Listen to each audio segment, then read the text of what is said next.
I would say that the differentiation of Omnics lies in the ability to deliver a solution rather than the functions and features. And I'll say this loudly. If you compete on features and or some functionality, anybody can build that. We have all the building blocks. And the way we approach it is that we look at what the process looks like. And our expertise also gives us the another huge differentiating factor in terms of bringing in our experience and expertise to the table for our customers, where you may not have that in-house, for example, but we know that, let's say if you're a consumer product, consumer brand, we know what we have done in the past. We have worked ourselves in this particular field. So we are able to come in and say, hey, this process may be better this way or that way, right? What are the best practices in some of these areas? And that we bring that to the table for our customers. Welcome to Blue Ocean by Startups. Each episode, I sit down with leaders in consumer brand supply chain, finance, and CX to talk about the problems they're facing and the solutions they're using or building. I hope you enjoy the show. Hey everyone, I'm Charles Cushing, the founder of StartOps. With me here today is Akhil Oltikar, co-founder and CEO of Omnics. Welcome, Akhil. Thank you, Charles. Good to be here. I'm really excited to dive in. We've had a couple of conversations now about Omnics, and it's a really, really interesting tool, and we're going to cover all that and a lot more. Maybe just to get started, for anyone who's not familiar with Omnics, what's the one-liner on the company and what you guys do? Sure. Omnics is a supply chain and operations data platform used by brands of all sizes across multiple industries for their supply chain planning, optimization, visibility, and decision support. Also, just for context for listeners here, when did you guys get started? How long has the company been around? It's 8 years now. We started in 2017 with the background of me, my co-founders, and the Omnics team. We have been in supply chain operations management for the last 20 years. Leading up to the creation of Omnics, you were in supply chain for a very long time. How did you get into supply chain, and what were the kind of biggest milestones along the way in your career before coming and building this company? So what really started was I'm an industrial engineer. I was doing my master's at NC State, and I was particularly interested in building supply chain simulation and optimization models. And that kind of got me interested further as I was working on those specific problems. And where my career really started was right after I finished my master's. I looked at a company that was out of Finland, Helsinki, and they wanted to start their office in the US. And they had developed a product, a simulation software for supply chain network design. That's where I looked at the product. I really liked it. That was my area of focus. And that just started and I got into it. What's interesting was that there was a event that occurred right after I joined the company. About a year or so into that, we were acquired by a huge company. We were a startup of about 10 people, maybe 12, and we were acquired by Flextronics, a huge company, one of the largest contract manufacturers in the world. And kind of spent 14 years at Flex. I was running the team, built the team from 10 to 35 people. It was a tiger team within Flextronics. And that gave us a front row seat to work with all major OEMs and brand names. Everyone from back in those days, from Kodak, Apple, Cisco, Intel. And that gave us a front seat to what are the challenges in supply chain, in operations. And we were providing solutions within Flextronics as well as to Flextronics customers to optimize their end-to-end supply chain networks. Of course, that was an era where outsourcing was definitely kind of top of the list of priorities for all the executives. And the question was, what's the best supply chain network that needs to be in place? What's the best logistics network? And so on and so forth. So that's kind of the background and a lot of work. But from the strategic supply chain planning, we also got into operations planning, more tactical and operational level. Everything from demand planning, supply planning, SNOP, and so on and so forth. So that period, working with major enterprise OEMs, that gave us that experience. And when I say gave us, as me and the Omnics team, since we have been together since those days. But at the same time, right after Flextronics, for a few years, we were at a boutique consulting and managed services firm, Riverwood Solutions, that was working with hardware startups. And that gave us that experience of working with small, mid-sized businesses or hardware startups, helping them set up their operations in Asia, Mexico, US, Eastern Europe, and so on. So it's a gamut of looking at what big companies and what challenges they face, the small, mid-sized companies or even startups that are just getting off the ground and now looking at further scaling the operations, what challenges they face. And that I think is something which has been kind of the genesis of Omnics and why we started 8 years ago.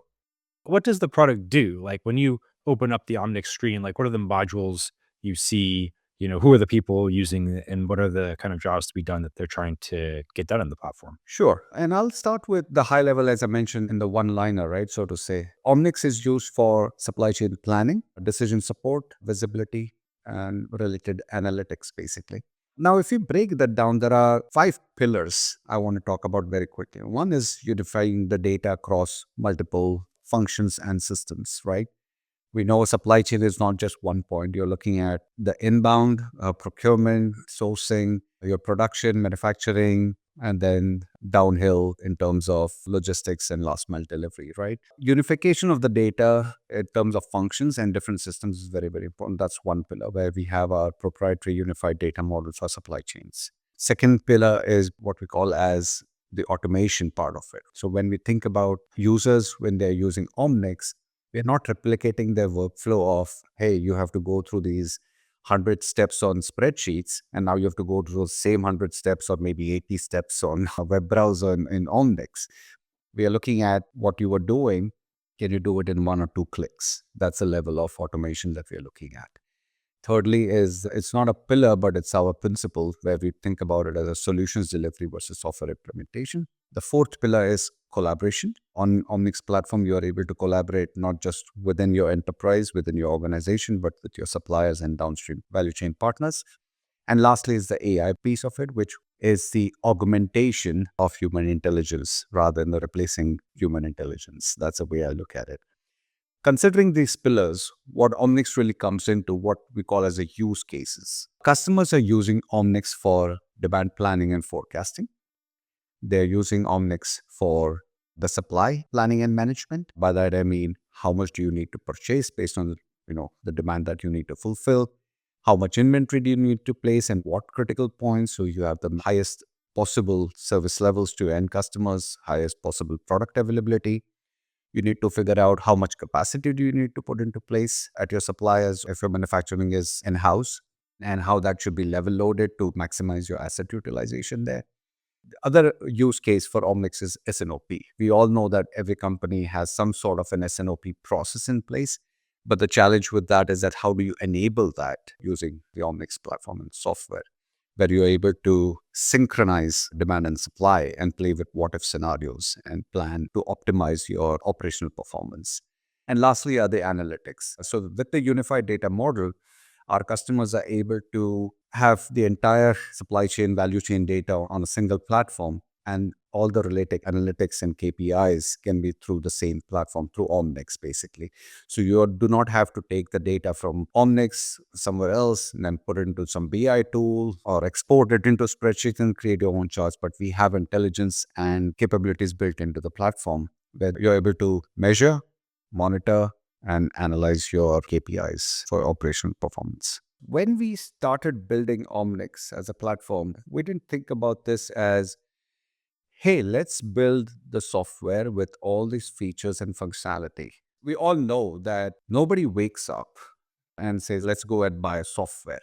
In supply chain, we knew what the problems are when you wake up. Like you have to deal with this, you have to get this data, I have to figure out the inventory, I have to figure out what purchase orders I need to place, certain metrics you want to measure, and so on and so forth. So we didn't think about it in terms of let's go build a software and with these features and functionality.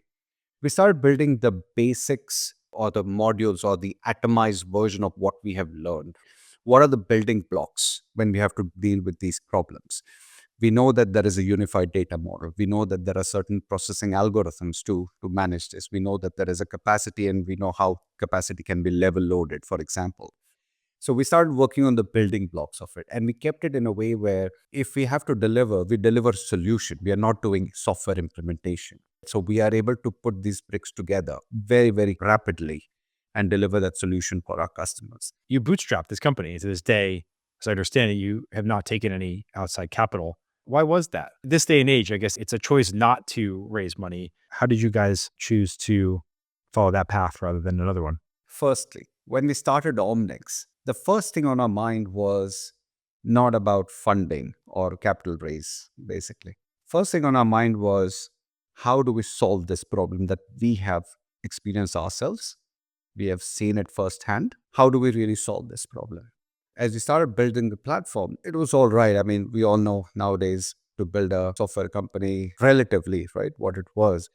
It's cost effective in that sense to build the basics of it, right? So I think that's where we all started. And when we had our first customer, where we did not even have a fully baked product, right? That kind of got us thinking, that gave us further confidence, like, okay, let's go on. And we really took off. We got one customer, second customer, third, and so on and so forth. And frankly speaking, if I look into this, I don't think it crossed our mind in terms of, hey, let's raise, because we were generating revenue, we're generating profits. We are a very, very lean team. Now, with that in mind, I don't want to say that we are never going to raise money. So the second part of it, in terms of what our thinking was, that we always felt that even with 20 years of experience in this field, it's a wickedly complex space.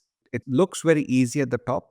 At the top level, you can think, oh, you just, you have to fulfill this much demand, you need to get so much supply, you need to put this much inventory, and so on and so forth. And here is your last mile.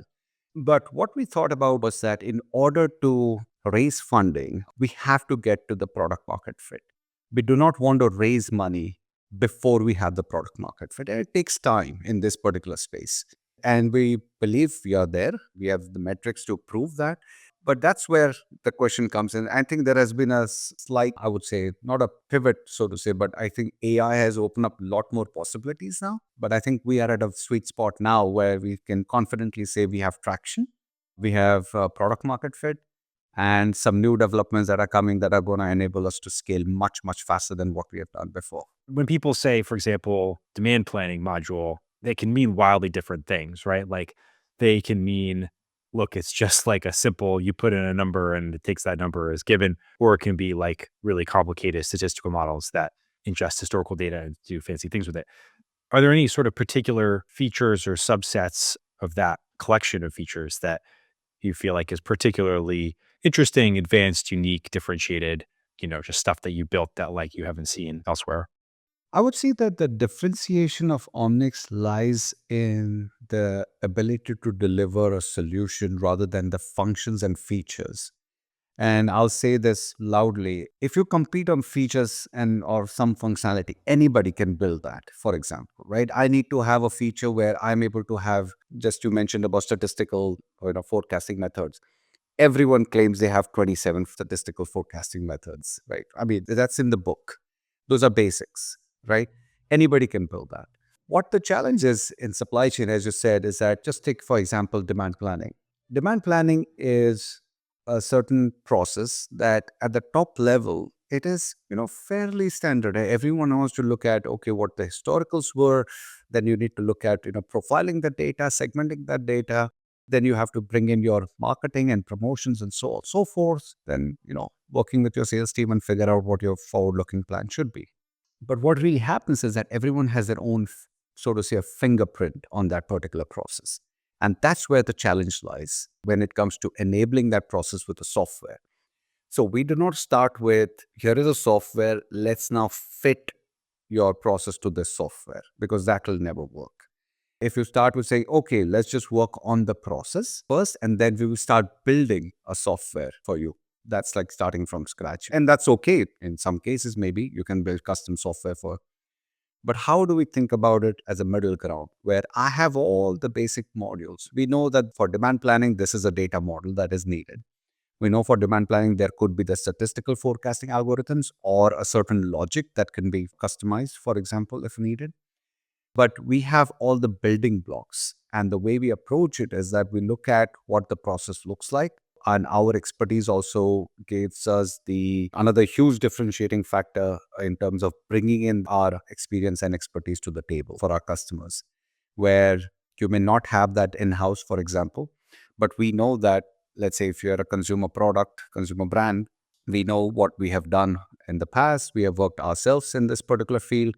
So we are able to come in and say, hey, this process may be better this way or that way, right? What are the best practices in some of these areas? Just to read that back, it's like it's not a bespoke suit and it's not an off the rack suit. It's like a made to measure suit where you have all the patterns, you have all the fabrics, and you can come in and like get detailed to a customer's specific supply chain easily just by stitching the different bits together. Is that a fair way to describe it?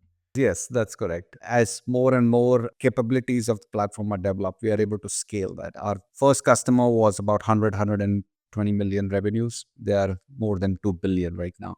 And we are able to scale to that level or beyond that as well. I think you guys have a sort of unique perspective on pricing. Like, how do you guys think about pricing, as a company grows with your platform? Our business model is such that you get what you need and when you need it. You pay for what you need and when you need it. You pay when the value is delivered. For example, we are not looking at, hey, let's just sign a 3-year contract. Then this is what you're bounded by that. We are pure SaaS, month to month. You see the value, you pay. Secondly, also our model is the implementation fee, so to say, is one time depending on that module is fixed. So we are not looking at time and material, which is prevalent in the industry, where you can keep on and on with the implementation because that's where the implementation partners are going to make money, which is, I mean, whatever it is what it is, but we do not believe in that. And that's where we have changed our business model to make it simple, transparent, and incentivizes us to deliver the value and the best ROI for our customers. You mentioned earlier you've seen the opportunity with AI to give more power to your customers through your platform. You're definitely not the only person who's seen that LLMs have a lot of applications in supply chain. There's been almost like a flood of newcomers in the space promising to do various types of supply chain optimization. What do you think of that? Like, how do you feel about the evolution of the market in the last couple of years?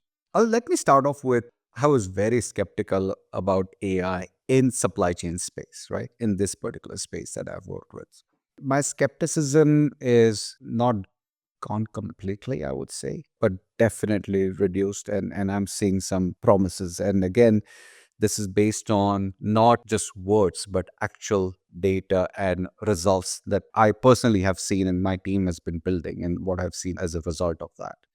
Where I'm seeing a change, number one is LLM has given that power to build certain solutions, and we are seeing this everywhere. The agents and the co-pilots, especially when it comes to the basics of the work.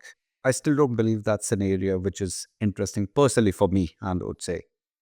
What's interesting for me and for the Omnics team is the neural networks behind it, which requires a lot more data than what we are seeing right now. So, building a neural network where we start looking at, for example, data anomalies, data errors and gaps, which we all know that AI can work with depending on how good the data is. Otherwise, you're going to get bad answers, for example. But there are certain applications of neural network where we start identifying patterns and anomalies and so on and so forth, which again, I think are still to be worked out. But that I see as something very, very promising based on our initial results that we have seen internally. On one hand, you have the Gen AI piece, which I think the adoption is going to get better, no doubt. And there are benefits, no doubt. But I think the biggest, so to say, the benefit of AI is going to be on the back end when you start building the neural networks. How exactly do you see that moving the needle, right? Like anomaly detection is a good use case, but like hopefully your supply chain data is like mostly good data, not mostly anomalies, right? Like where do you see like the most leverage coming from? One area would be the autonomous planning, so to say, of the supply chain. Second area, I think, is going to be the anomalies and errors. Because, for example, there's a statistic, again, I don't want to say it's mine or anything, but something I've read many times. 88% of spreadsheets have errors, right? For example. And if you just extrapolate that to other systems also, there are errors in the data that comes in. And I've heard this firsthand from the customers is that we simply have to work to make sure that all this data is stitched from different suppliers and trying to figure out, what makes sense or not. I think that's one area where I think it has tremendous benefits where we can apply neural networks. In a look back, what would you say has been your biggest learning building this company? Not necessarily even about supply chains, but just, in building it. And what's been the most challenging obstacle that you've overcome? I don't want to call it as an obstacle, but there's one thing which I would like to share with everyone is that even with so many years of experience in this particular field, and literally supply chain has been bread and butter for me and my team for so many years, there is one thing which I would like to remind everyone of is that don't drink your own Kool-Aid. There is always new things to learn, to understand, because what we are experiencing right now is rapid change in how businesses are done, right? It's not just the software part of it, but in general, what's really happening. And the frequency of change, not just the scale, but frequency, how quickly things can just move back and forth. I think that's going to make it more difficult. So when it comes to obstacles, so to say, the way I would put it is that you got to think about it and be definitely up to speed, so to say, of what's really happening and how do you really need to change the tack, so to say, when you are running a company or building a company or building a business. So that's the best way I would put it in terms of obstacles is that you got to manage, you have to adapt to what the market is. And then that comes to that other question is that how you have built your culture, right? We are a very lean team, but we have this one thing is that we are very careful in terms of hiring and growing the team as well. In the sense, it's not about quantity, but also quality in terms of what kind of team we want to build, right? And do we really have that kind of projection that we need to hire more people? If not, then we are a lot more cautious in terms of building because I think it's a lot easier not to hire than, down the road, like, hey, you have to let people go because that's not a good thing to do. We are very cautious and thoughtful when we have to build that going forward. So that's one thing I would like to say.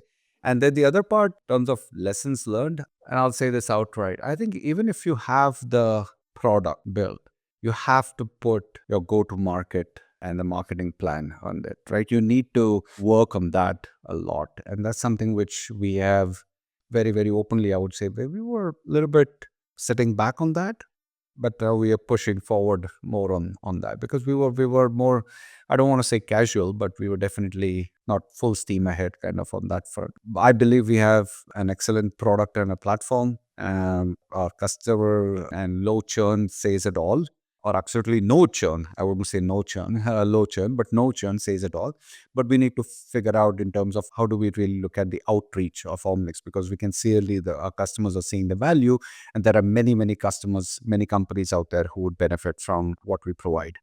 Yeah, I agree. And, it's interesting just hearing you talk about this. Like, it sounds like you built the company like a good supply chain, right? It flies under the radar a little bit, but it's because it's working very well and it's built in a very lean way with lots of safeguards built in. So I think for someone who's looking for a tool that, is not going to go out of business with the next retraction in the VC cycle, having that is more important than Flash or AI or anything like that. Well, I think that's all the time we have for today. So thanks again for joining us, Akhil. Thank you very much, Charles. It was great to be here. Thank you to everyone listening to this episode. We're going to post a link to find out more about Omnics in the show notes, and we'll catch you on the next episode.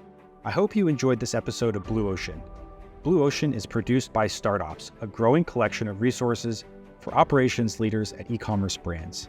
A few of the things we built include a growing, vendor-free Slack community for operators to ask their most important questions and get answers from trusted peers, a job board that curates jobs from 1,500 modern brands, a media hub that includes this podcast, as well as articles and templates on a variety of operations topics, and a comprehensive directory of the software and services used by our community members.